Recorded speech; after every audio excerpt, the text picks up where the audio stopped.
In now. So thank you for being here. I know that today is college hour. I would like to introduce myself. So my name is Kevin Bain. I am the SPA for our new program that just started last semester called Asian Pacific Islander Student Connection. And so this week, yesterday was our opening performance for our Asian Pacific Islander History Week. A lot of folks have been wondering why we use an X in history. And one reason why we wanted to do that was because we wanted to have an inclusive history of our people. And what I mean as an inclusive is that oftentimes our Asian Pacific American history, right, is often told not by us. It's always been the perspective of oftentimes white scholars who write our history books. And then we go through our K-12 and our college system, not even knowing what our history is. And when I talk about inclusive, right, that's everybody from our victims, our survivors, our refugees, our LGBTQ folks. And so part of this is, I believe, ARC's third year for our Asian Pacific History Week. And I'm proud to be a part of. But I also want to introduce the two students who actually put this whole week together. Can I have James and Christian come up? So, you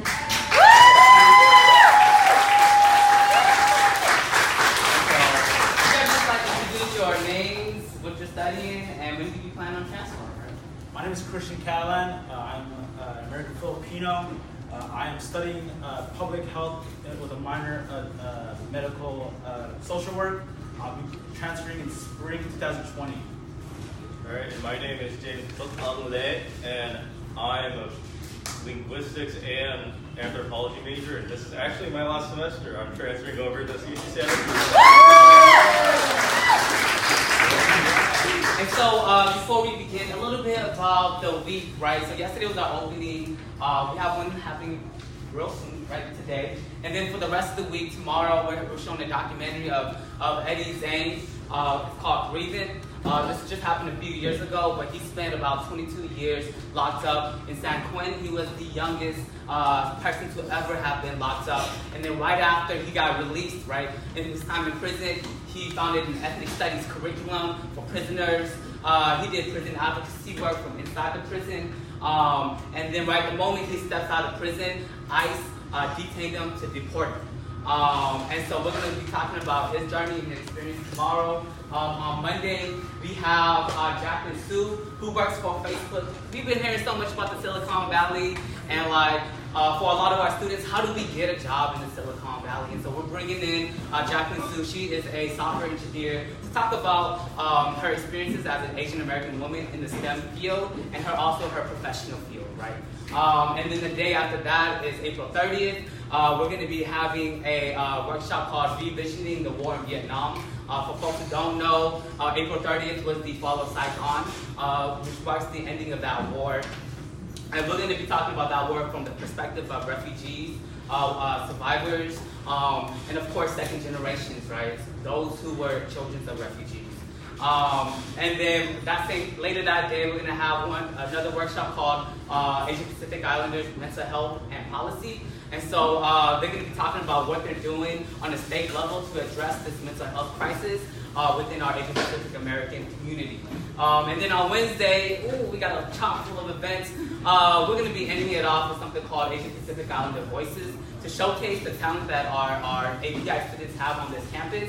And we're going to be featuring somebody named Kim DeValos, who is an educator, scholar, poet, activist from the Bay Area, born and raised in Stockton, to be here as our main feature performer. And that will mark the end of our API History Week. I'm going to give the mic over to James. Thank you so much for coming over here. So before we start off, I want to kind of introduce Miss Jade Phoenix Martinez. Jade,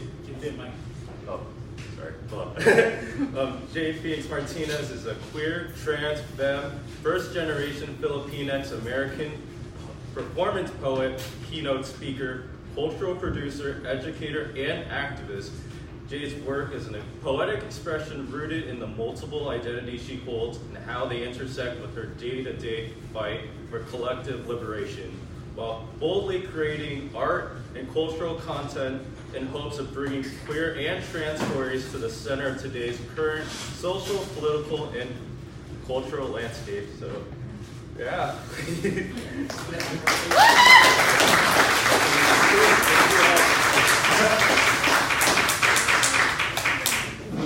How y'all doing? Good. This is a great crowd. I love the community college vibe. Like, y'all are like really here for your grind and hustle, and I appreciate that. When I go to other schools, some people just feel like they're just like there just to like, they have to be there. And so I appreciate what y'all doing here and the willingness to learn and grow. And it's an honor for me to be here. Thank you for bringing me out. I actually used to live in Sacramento about a decade ago. I'm from LA. And I came out here because I met someone and we fell in love. And I came out here, we had a kid, and then I was like, do we have to be here the whole time? No, for real though, it's like a second home. And I love Sacramento, except I don't miss the heat. Right. It gets hot in LA, but then we go to the ocean and it's nice and chilly and it's cool. And here I just remember like it's already 90, it's not even summer yet, so. Yeah, well, today in the midst of your API Her Story Week, I was tasked with sharing with you all a nuanced and in-depth workshop performance centering and highlighting specifically the queer and disabled API Her Story, stories, and voices amongst our wide and diverse diaspora. I'm no historian, so I'm not going to give you a class lecture on the history of queer and disabled API folks in America. I'll leave that to your Asian American history teachers to do. But like they were saying, oftentimes our history is written by other people, right? And if it's written, like in academia, it's written by like white folks that are, writing books and in these ivory towers. My job here is just to tell you my story as an API trans queer person and kind of focus in on a little more of like a micro level narrative, right? And what it looks like for me and the struggles that I've had growing up in America as a first generation Filipinx American. And I'm going to share some of my poems, some of my poetry and performance stuff, and just kind of hope that that lands with some of you in understanding what our struggles are, and maybe even if you aren't Asian or Pacific Islander or different other than Filipino, there's still ways that you can understand and empathize with the struggle and what it is that we're going through. Does that sound good? Yeah. Y'all ready to get going? Mm-hmm. Cool. Before we get going into that, I wanted to share a little bit of a call and response. How many of y'all are familiar with Isang Baksak? Okay, there's a few of us. What that is, it's a phrase that means if one falls, we all fall. If one rises, we all rise. And it originated with the United Farm Workers movement in the 60s, if you're familiar with that. Oftentimes that movement gets credited to Cesar Chavez and Dolores Huerta. What usually gets forgotten is that there were Filipino farm workers that were hand in hand right there in the struggle. Larry Leon was one of the leaders of that movement, and he and the community, Filipinx and Latinx communities actually worked together to begin what we know now as the United Farm Workers movement. Which was basically they did a strike to improve conditions for farm workers in Central California. And Isang Baksak was a rallying cry for them. Because of the different communities and the language barriers, they used Isang Baksak as a way of calling solidarity amongst each other. And there's a lot of different ways that this was used, but today I want to do a call and response. So what happens is I'll say Isang, and y'all respond with Baksak. Okay, and we do that, and what we do is we do that once, we get louder each time, and then from there I'll go straight into one of my poems. Does that sound good? Yeah. Let me get hydrated first. Y'all staying hydrated in this heat? Yeah, hydrated and die.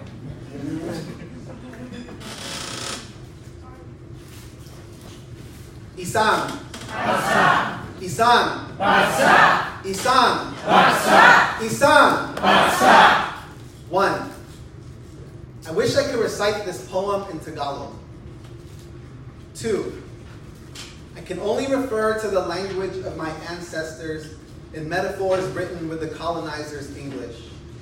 How growing up I considered Tagalog to be a bright neon stain on my parents' camouflage tongue, or its accent landing on my English akin to a stench of odor needing to be covered up. 3, I'm an American-born child of the 80s in Los Angeles, California, born to Filipino immigrants with 2 kids already in tow. I came along 5 years in on their assimilation train, their first American-born offspring. 4, I was never raised to speak our native tongue. I was never taught to have pride in our customs or history. In our home, my family mostly spoke what many Filipino Americans call Taglish, and over the course of my childhood, learned to say only the most basic phrases, like mahal kita, I love you, or salamat po, which means thank you, or putang ina mo, which is the equivalent of fuck you, but literally translates to your mother is a whore. Eventually, I picked up on casual questions around the house like, anong ginagawa mo? Which means, what are you doing? Or saan ka pupunta? Where are you going? Or bakla ka ba? Are you gay? These phrases, the abandoned fruits I managed to scavenge along the forgotten fields of my parents' colonized tongues. 5, when I was a teenager, I used to call myself a coconut. You see, I figured I had rough brown skin on the outside, but cracked me open to find all the gooey whiteness on the inside. 6, these are sentiments of a past I am no longer proud of. Thoughts I have been too afraid to admit to myself, for fear of seeing my severed roots removed from its native soil, planted in a field my parents were promised to be greener pastures for us to grow, in this orchard of land they call free, and the home of the brave, where the trees that are considered most beautiful look nothing like us, and the fruit of the fields considered most desirable never fell from our branches. 7, when I was little, my Lolo used to tell me, boy, no matter what people say, always be proud of who you are. Not a day goes by when I don't wonder if he were still alive to see the woman I have become. Would he still be proud of me? Or would the word bakla roll off his tongue in slander, the same way it does from my parents, from my titos and my titas, from my kuyas and my ates? All of our relations are so painfully preceded by gender. 8, did you know that Tagalog has no translation for the gender pronouns he or she? So because of this, while growing up, my parents' gender pronouns towards me didn't often translate correctly. And as a result of what most likely amounted to then a language mistake being lost in translation, I've been referred to as she on and off ever since I was born. 9, maybe someday I will translate this poem into Tagalog. Maybe someday my family will get my gender pronouns correct on purpose. Maybe someday I'll see my Lolo again, and I will get to find out if he is still proud of me, in all of this brown skin, in all of this woman his grandson has become. As my Lolo's words continue to echo my existence, Anak, no matter what they say, always be proud of who you are. I want to tell him that I am. 10, did you know that the coconut is the deadliest fruit?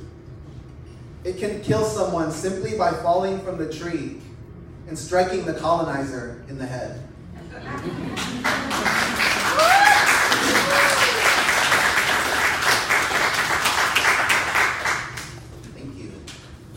Also, just as a little, as a poet, whenever I'm engaging with crowds, if y'all are ever feeling it, some snaps, some those are usually like, that I know that y'all are vibing, right? Makes me feel better, helps you, we all win, so. But no, I appreciate y'all, I feel y'all here. So what they asked me to do in a lot of ways was kind of just present a little bit of what are the struggles that we as API folks face in America today, right?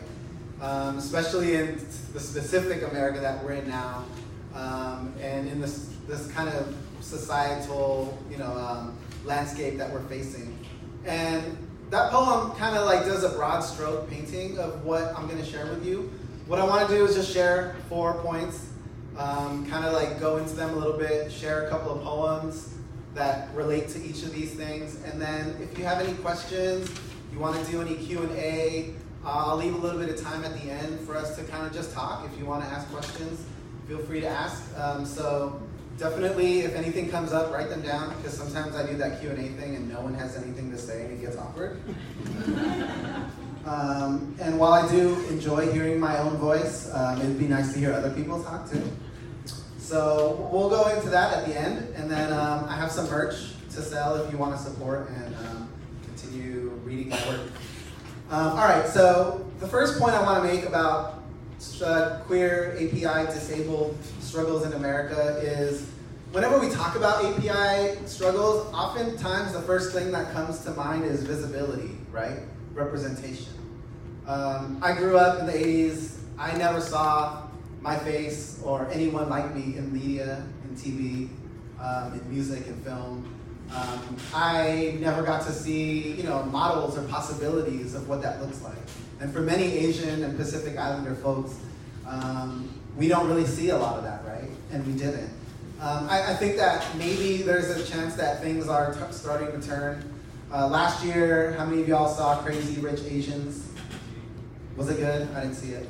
I mean, I know that it was like, it's like hailed as like, this like breakthrough moment for Asian Pacific Islander folks, right? And then I'm glad that we actually were able to get a film in the theater and that it was actually a viable film that people came to watch. And so that is definitely a beginning, but it also was like, okay, cool, but that still didn't feel like it was representing me, right? Like, it was like rich people, East Asians, non-disabled, non-queer, and so it was just kind of one of these things where, okay, we got some Asians on TV, but like, that's cool, that still doesn't really represent me, right?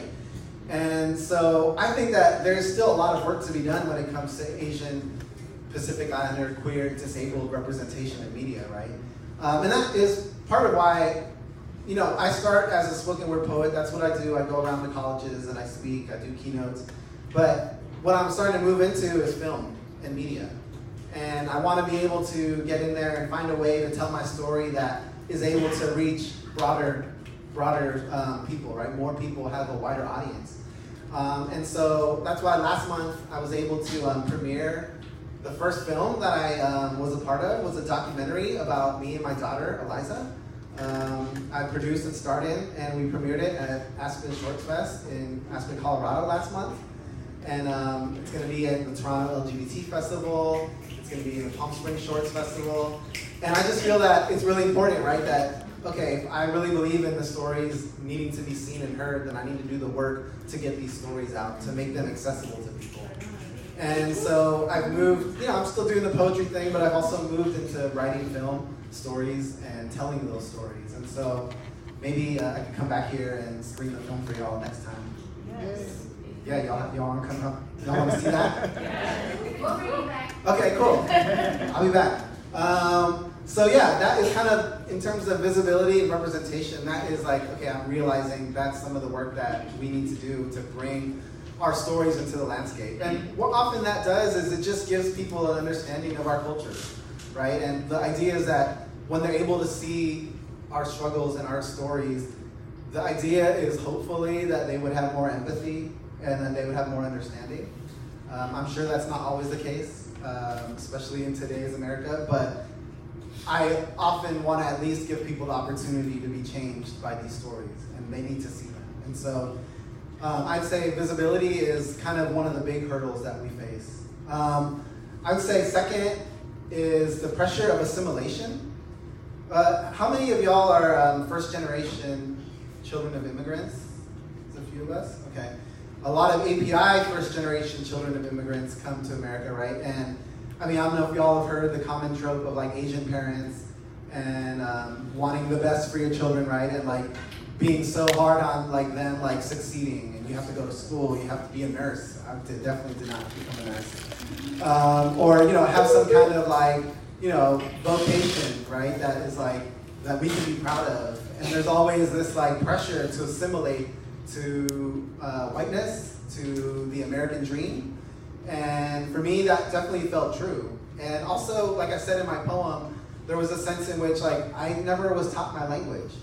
I was never given the details of my history and what it is that made us a special people, right? And I feel really sad that my parents had no desire to pass that on to me. They came here and their desire was, oh, we came here to give you a better world. And what that means is just try to like blend in with everyone else, right? And not understand what makes you special, what makes you different. And I definitely feel that that was something that was taken away from me as a child. It was something that I wasn't given, you know, they didn't give me that education purposefully to do that. And I had to go and do that on my own as I grew up. And that happens in a lot of Asian families, right? I know so many Filipinos that don't know how to speak Tagalog, Filipino Americans that don't know how to speak their language. And I think that that's obviously a problem, right? Because we come here and then we lose that culture. I mean, I haven't even been to the Philippines yet. And that's something that like, I always get mad at like whenever I have like white friends that are like, oh, I'm going to the Philippines to do some scuba diving. I'm like, I haven't even been there once. So, and that's, again, an access problem, right? Like, I don't really have, like, thousands of dollars just chilling to, like, go to the Philippines. So that is something that definitely is this pressure to assimilate, right? And this pressure to, like, just kind of, like, not disrupt the status quo. I think that also comes up in queerness, right? When children, you know, API kids grow up and they discover that they're queer, a lot of Asian families aren't supportive. Again, because that disrupts, you know, the blending in. That makes you stand out. That makes you someone that needs to be, you know, that kind of is outcasted, is on the margins. When so many of, you know, API families' goals is to just like blend in and be part of the crowd.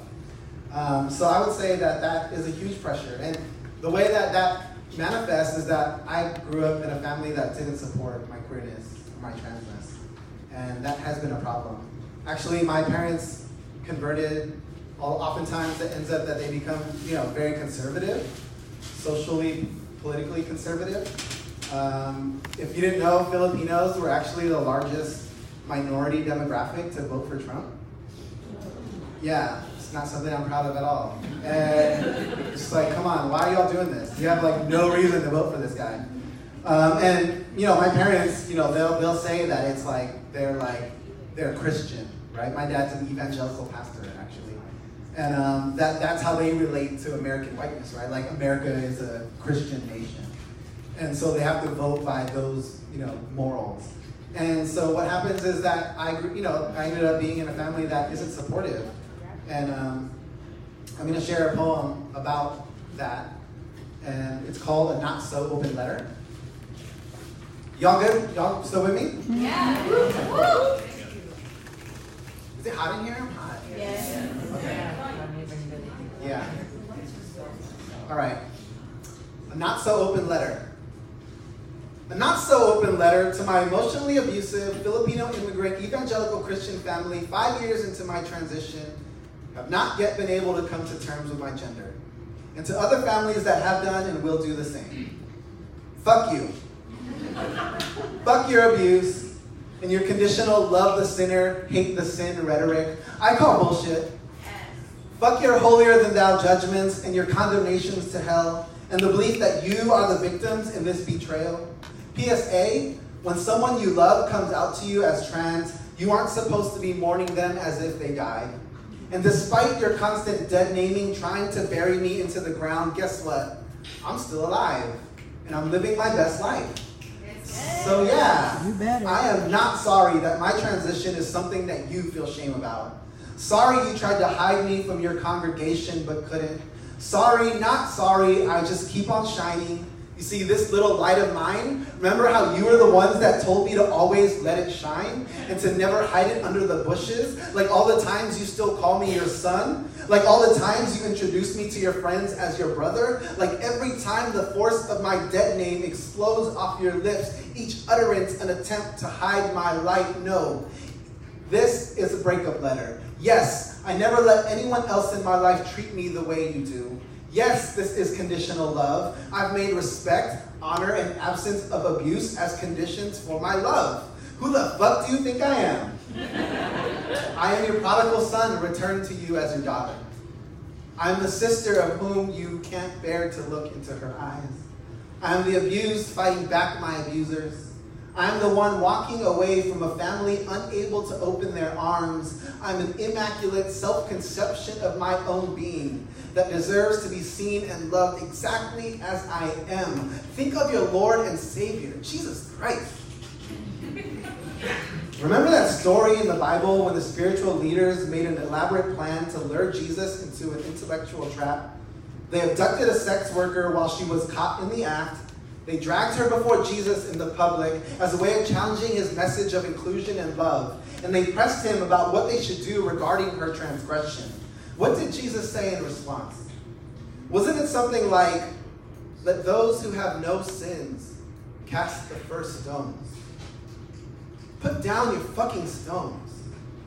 Because whatever you call this right here, it sure isn't Christ-like love. Hell, this isn't even atheist love. No, this is me loving myself enough to leave your God-forsaken table when you have made it abundantly clear that love is no longer being served here. All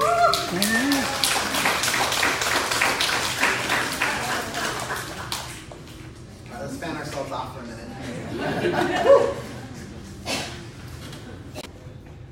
All right, I got one more poem on that. All right, can y'all want to help me out with this poem? I need a little bit of help on this. It's at the end, the last line of the poem, you're gonna say "Maganda ka." That's Tagalog for "you are beautiful." Can you say "Maganda ka"? Maganda ka. Okay, so you're gonna be like the last line of the poem. Can y'all handle it? Yeah. Don't fuck it up. I don't see it. How will we know? Are you gonna point to us? Yeah. It'll be like it'll be the you will know. Yeah, no, I'm glad you're like covering all the bases. Right. But I'm making it as easy as possible. Okay. I was unapologetically myself that day when I arrived at my parents' house in denim booty shorts, a sleeveless cut shirt with visible floral bandeau underneath, my cat eyeliner always on point, my lip a liquid matte red, my body adorned with all the dressings necessary for the battlefield that has become my gender. Of parents turned police, of friends turned foes, of stairs turned snakes, unable to understand the violence subjected on my body each time I am policed with disgust, or sneered at because I dare to break out of their colonized and religious norms of gender. Imagine the weight of expectations from my immigrant evangelical parents and how they believe their son should exist. This is the battlefield I wage my wars in. I walk into their house, and I see them both in the kitchen, mid-conversation. I lightly interject with a greeting.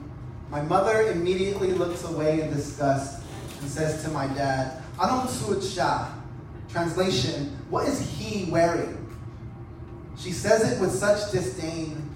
The snake-like edges of her tongue hiss sharply in her words as if I couldn't understand her Tagalog, or even worse, as if I wasn't even there. And I recoil in surprise. And I wonder why I'm even there. Why I revisit this battlefield where my body, raised in a field of mine, still frequents a war I will never win. Where my struggle for self-love was born in this battle I have been forever scarred by. And I ask myself again, why am I even here? But my mother's passive-aggressive attacks got me feeling petty and defense. Immediately, I was compelled to go into the living room and open up their old photo albums as memories of their pictures come flooding to my brain. I pull out photos of my father from the 70s, of him in his booty shorts and tank tops, longer hair than I could ever dream of having. And I ask myself out loud, "Anong suot na, tatay?" with so much disdain on my tongue. I hope my parents hear it. But alas, they hear nothing I have to say in English, much less my broken Tagalog. And the only sound that exists for them are the echoes of my mother's voice bellowing out like a snake. And I wonder why I'm here again, in the dead heat of summer, in this war. Sure, they have air conditioning. We like air conditioning, right? Yeah, they got cable television. I can catch up on Game of Thrones. Y'all watching that shit? It's on fire. Yeah, my mama's home-cooked meals, I miss those. But is it worth the battle? I start to think, maybe I should find a place of my own and get air conditioning, or sign up for HBO Go on my own, or maybe borrow someone's password. And I'll see if maybe you might want to come over to my house one Friday night to babysit my child and watch Game of Thrones, or maybe watch Steven Universe with her until she falls asleep, so I can go out and dance in this new dress that I just bought, that I'm still afraid to wear, with the snake of my mother's voice constantly hissing in my ear. I wonder if I'll ever again be brave enough to adorn. I know that I will, and I will dance the demons away. So when I get home, I'll ask you what you think about this dress. And in all my broken Tagalog, I'll teach you how to say you are beautiful. You will tell me. Yeah, y'all got it. Thank you.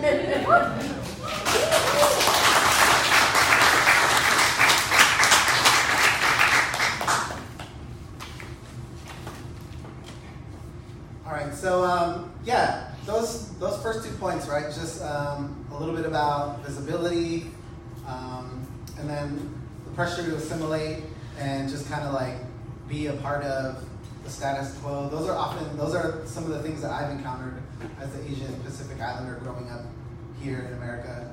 And the last 2 points I want to share aren't really specific to just Asian Pacific Islander communities. This is actually something that, is a problem all across our communities, and they are highlighted definitely in the Asian Pacific Islander communities, but they involve accessibility and disability justice, and then transphobia. I'll kind of dive into those a little bit, share a few poems, and then we'll do a Q&A. Y'all still good? Yeah. So, as a mostly able-bodied person, I have devoted myself to learning from the many queer API disabled folks about how to support disability justice movements, how to make spaces of support more accessible, and how to use my privilege as an able-bodied to help those that do not have the same accessibility to resources, community, and support. I think that it's important, in the middle of our API Her Story Week, and in the spirit of Isang Baksak, right? If one falls, we all fall. That we highlight the issues that not only we face, but that we all face as a global community, right? And so accessibility is definitely one of these issues. We're starting to realize, that there are definitely ways in which so many people don't have the same access to, spaces, to resources, to familial support and love. And I think that that is something that we need to take into account into our politics. And that it's important that, whenever we're throwing events, when we're, in our classrooms, when we're doing anything community-oriented, how are we supporting disabled folks? How are we making sure that they feel welcome and able to be a part of what is happening in these circles? Actually, we need to prioritize their ability to be a part of these things.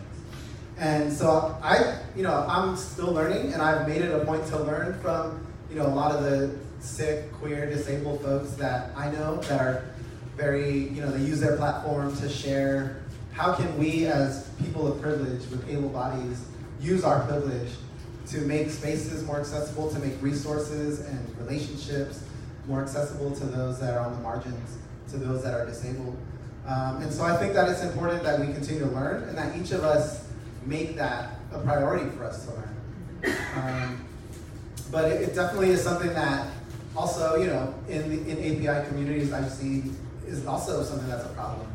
And that the disabled folks I know in my communities don't have access to, these Asian American spaces or these events. And it could be something as simple as, does your space have a wheelchair ramp, right? Or is your space sensitive to people with, scent, or that can't, that have sensitivities to scent? Do you have someone that is doing translation and also ASL interpreting? And I'm grateful that y'all were able to do that and make this a real thing here. And these are the things that we need to be mindful of and thinking about at all of our events, right? Every time we come together. And while as a able-bodied person, it's easy to forget, right? It's just, we walk around through the world so easily, and things just kind of, part ways for us. I think that it's important that if we come out with anything again today, that we make this mindful adjustment to learn, to grow, and to have a desire for all of our spaces and the way that we interact with people to be accessible to all folks. Y'all do that? Yeah. Cool. My last piece is specifically about queerphobia and transphobia in API spaces. This is something that's been hard for me as a Filipino American. My parents have, like I shared, have had a hard time with my transition. It's not just my parents, it's a lot of, I have siblings also that are young, grew up here, still have a hard time with it also. And that just kind of baffles my mind, right? Like, I'm your sibling, how can you not understand, or try to understand what this is and how you can support me? And so there's just a transphobia that is really deep and rampant in, in the fabric of our understanding. It's in our education, it's in the way we, teach children about gender norms and how we enforce them. And so in my film, I have a 6-year-old daughter. Her name is Eliza. She's really cute. If you don't believe me, you can follow me on Instagram. Literally, you can take out your phones right now and follow me on Instagram. What's your Instagram? It is at @JadePhoenix_. Shameless plug. But yeah, follow me. I'm trying to get these followers. At @JadePhoenix_. And so Eliza, my daughter, I really learned about how she's in first grade, and that's when I started seeing, wow, she's already encountering, classmates that are having a hard time with gender issues, right? And then I'll come up to their class, I'll drop her off. A lot of kids see me, and they're just like, "Are you a boy or a girl?" And they're just like, in a sense, it's like a very innocent, asking, right? And I appreciate that they can just ask, and I can just be honest with them. And sometimes it's just like, "I'm a girl," and they're like, "Okay." And it's like, okay, kids have such an easier way of understanding, the issues and the ways that gender norms are forced on them. And I think that it's really important as educators that we start our children at a young age, right? Why shouldn't there be education around trans and queer issues when kids are 5 or 6, right? When they're in kindergarten. It's just something as simple and easy as giving them books, telling them stories about trans kids and trans parents. And so what my film does is that it kind of follows me and Eliza, just kind of our journey over 2 years. And one of the highlights of the story is me telling her a story about a unicorn that is born without a horn. And so I'm writing a children's book about this, and it's just kind of one of these ways of showing difference and showing the fact that these kids can understand at a young age, and I feel that it's important that we're educating them before we have to teach them to unlearn all the things that they've been taught, right? And so I think a simple fix is let's get these stories at a young age into these schools, right? Dealing with transphobia in adults is a lot harder and takes more drastic measures.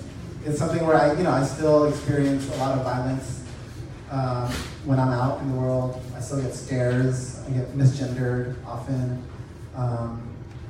And it's something that, we're definitely transphobia is a global problem. And it's not just specific to Asian Pacific Islander communities. And actually, in reality, I think another important thing that we understand as we're looking at Asian Pacific Islander history, one of the things and the myths, that, have you all heard the model minority myth, right?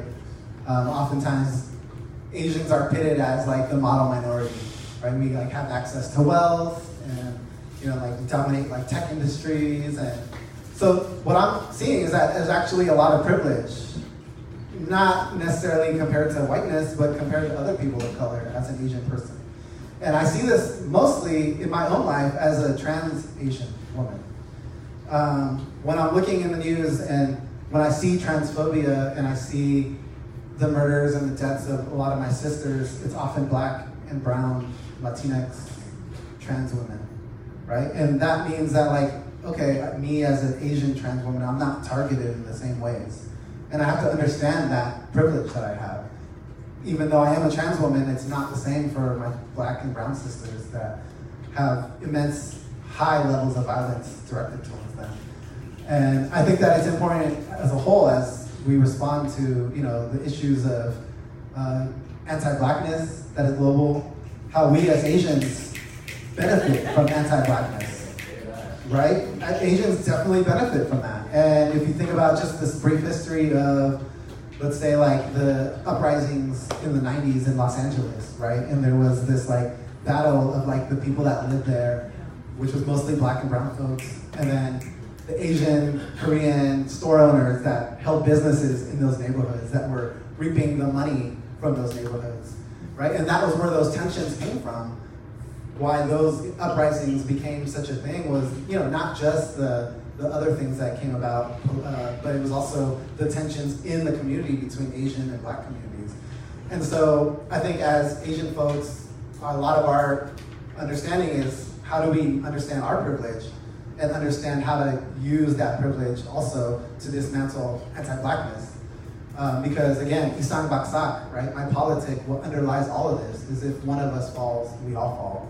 If one rises, we all rise.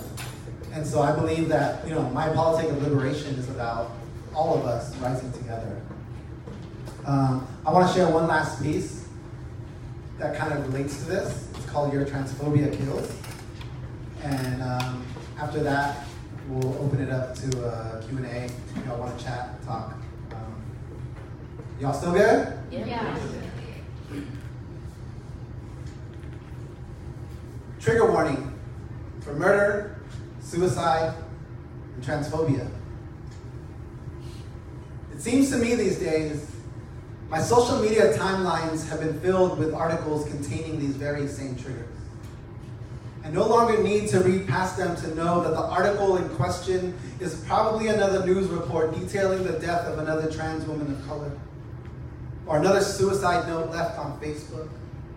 Probably another article full of misgendering and dead naming instead of properly learning how to name the dead. Yasmin Vashpain, Kiki Collier, Lamia Beard. I don't need to keep reading name after name after name to know that here in America, last year in 2017, there were 28 trans women of color murdered at a rate that not even this poem can keep up with. I've had to change the number 12 times since I started writing this poem. You see, this is not a metaphor, this is a fact.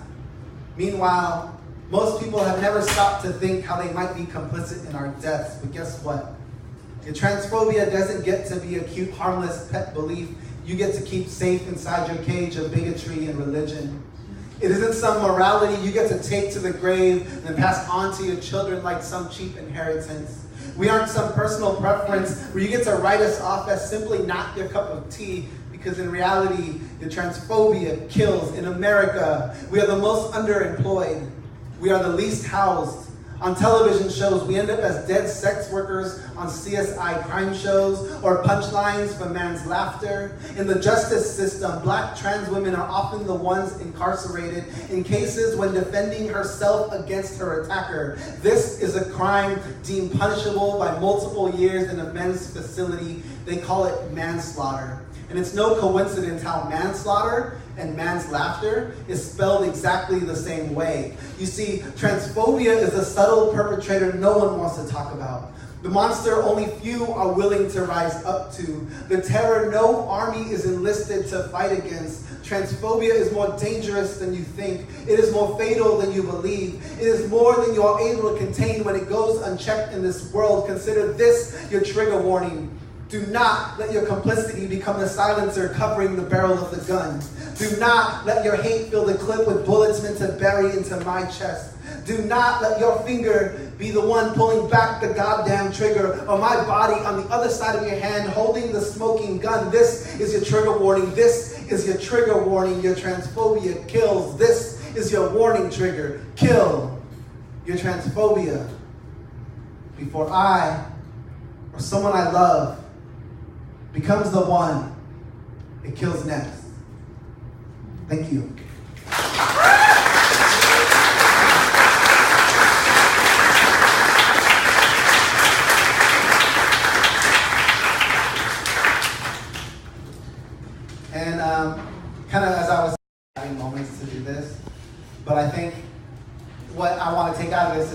how are we thinking about other people? She is a Filipina trans woman that is doing amazing work in bringing recognition to trans women, and has gotten a lot of publicity as a supermodel. She even met with Obama.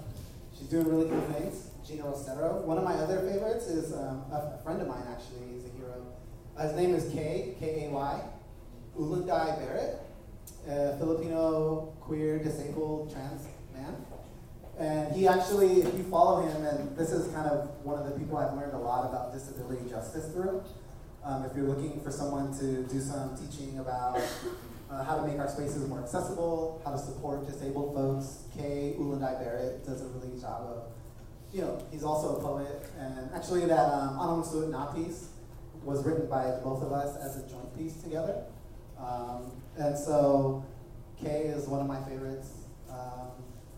How many of y'all have seen the show Pose on FX? The whole cast, they're my heroes. I love them all. If you haven't watched Pose on FX, season 2 is rolling up June. Catch up now. It's definitely worth watching. And again, it's kind of what actually inspired me to tell my story, right? Because I finally was able to see all trans woman cast on a mainstream network being shown, pretty much weekly, and got picked up for a second season. And so I'm feeling, okay, there's an opportunity for trans visibility now. My hope is that the problem is that so many times other people are telling our stories, right?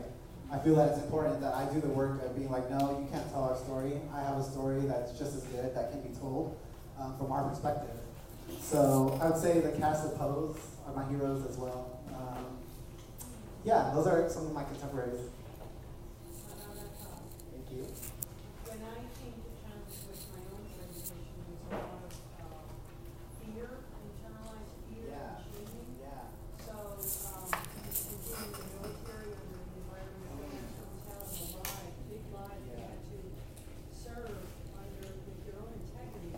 Yeah. But having to live this dual life, this thing that I wrestled with. Yeah. For you, what was that like? And what was your moment of like, you talked a little bit about your home, but I cannot compromise this false love anymore, this hypocrisy, but, psychologically, how old were you, and when was that like, wow, I know this thing, I can't compromise this anymore? Yeah. I actually have a poem about that. It's like always people ask when did you know you're trans? It's like, I don't know, I can't answer, but I have a poem. What? And y'all want to hear more poetry? Okay. We got time for it? We got time. Okay, we got time. I got time for you. Cool. It's called The Garden. Thank you. Can you repeat your question? Yeah, is there another mic that we can get for questioners? No? Okay. But basically, do you want to say it again in a succinct way on the mic? Sorry, I'm usually more able to project. Check 1, 2, can you hear me? So I asked, since I have my own internalized fear and shame around coming to terms with my orientation and serving in the military under Don't Ask, Don't Tell, and for 20 years being in that environment with changes along the way, I wondered when she came to terms with her internalized fear and shame and the various cycles of knowing that you are something other than you were supposed to be by society's standards and these rules that we have to conform to, and when that was and what that felt like. Thank you. And so I have a poem in response. It's called The Garden. As a child and through my adolescence, it never really occurred to me that I wasn't supposed to be a boy. It never crossed my mind that I had been born in the wrong body, nor do I have any recollection of traumatic gender dysphoria. In fact, most of my childhood I can recall was spent enjoying the mischief of boyhood. So if you were to ask me the origin of my trans identity, I'd have no clear answer in response, no eureka moment to speak of, no genesis to my transition. I actually think of myself growing up as that was my tomboy phase. Just a really long phase. So when pressed for an answer, the best way do is cite how poorly I ended up growing into my masculinity. How the seams of my boyhood quickly began to unravel in the process of becoming a man. How eventually I started to outgrow its limits. I started feeling trapped inside its lack of vulnerability, isolated in its fear of deep emotions and connection. I found myself tired of being shamed every time I stepped outside of its expected codes of behavior. Slowly, I began to notice how masculinity no longer fit my body right. The way it was so fragile, but needed to be worn as if it were unbreakable. Perhaps I began looking for something else to wear altogether. Something maybe less fragile. Something that wasn't so afraid to be broken. Something able to rise into the swell of a tide that my emotions have become. You see, it didn't happen suddenly. I didn't wake up one morning to find the skin of my masculinity shed away overnight. Rather, I think of my gender identity as something more fluid, like an ocean always in flux, embracing its impact with beautiful force, leaving the shore when the tide is no longer needed.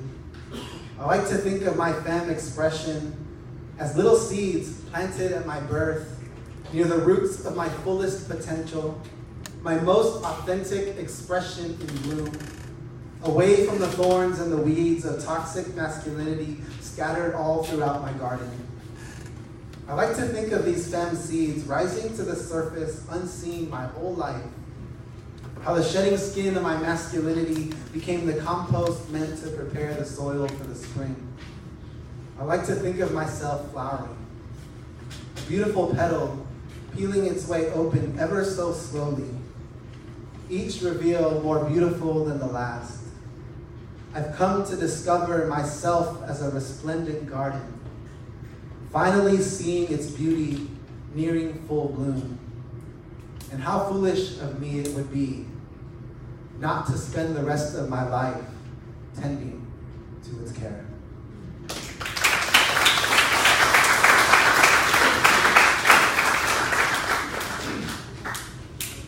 Does that answer that?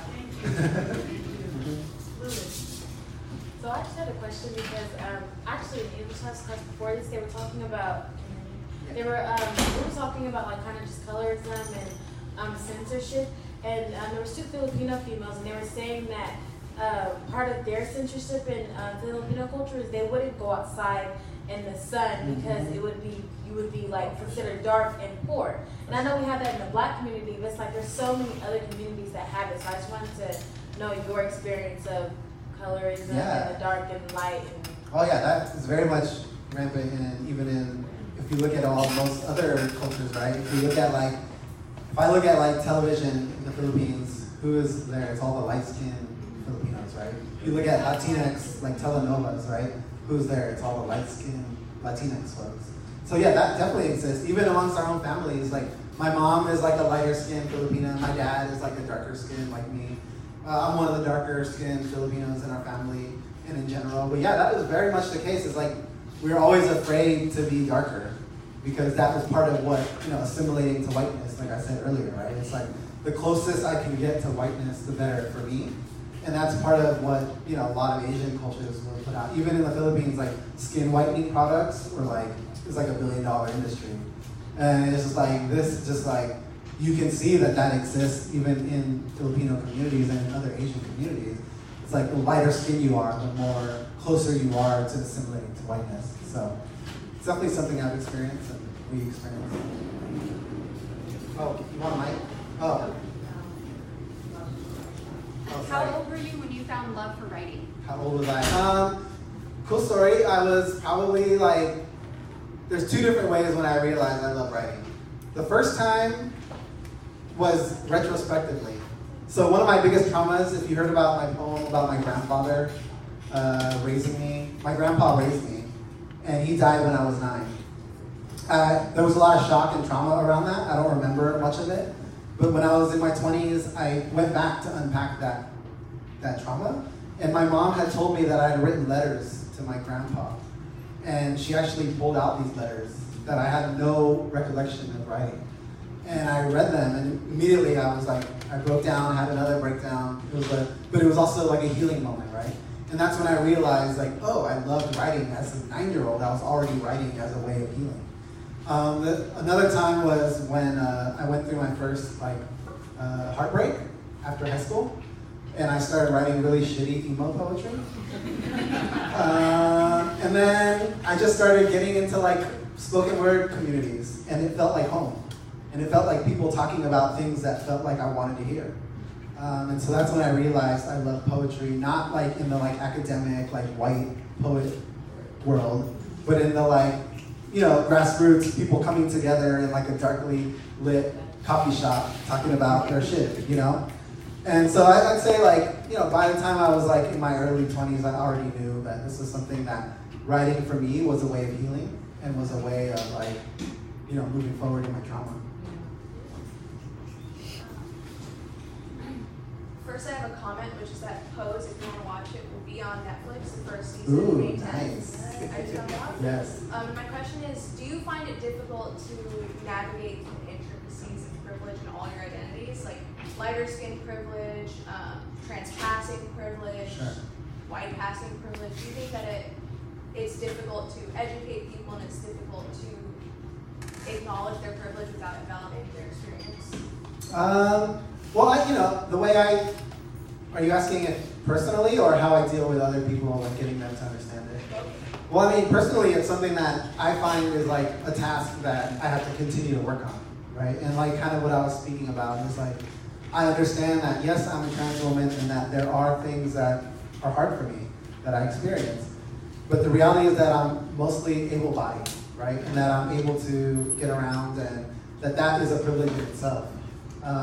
That I need to understand those things. So I think for me, it's just it's daily work of understanding that. And I want to always get to people, and that's why we talk about the term intersectionality, right? And props to Kimberly Crenshaw, a black feminist that coined the term. Definitely don't, that's where it comes from. And it talks about, a black woman talking about her, standing in society where it's yes, there are all kinds of oppressions, but black women get it from so many different places, right? And that was where that understanding came to place. And so, yeah, I think it's important that we all do that work personally, and that if you really want to be an ally, and you really want to see a better, more equal world and access to these things, that's your personal responsibility. Is what are my privileges, and how do I use them to, help less privileged people? What were you signaling something? Okay, one more question. Okay. How's your relationship with your mom, your parents, and your daughter now? Are they coming around? It's all right.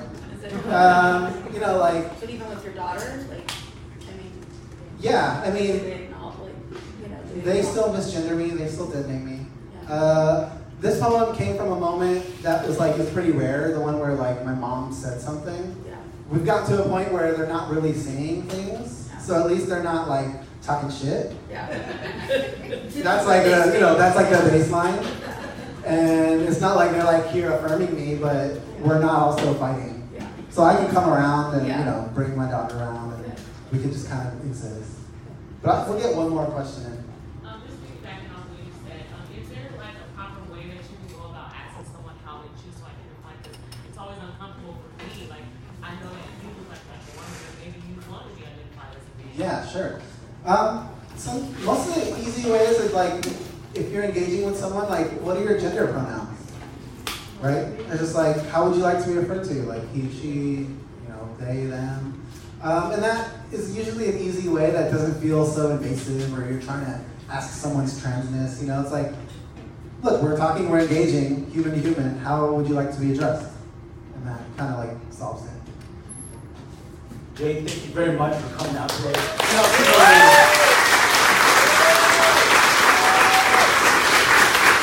So on behalf of members of the college and APIC and United Unison of Present Use of Flowers,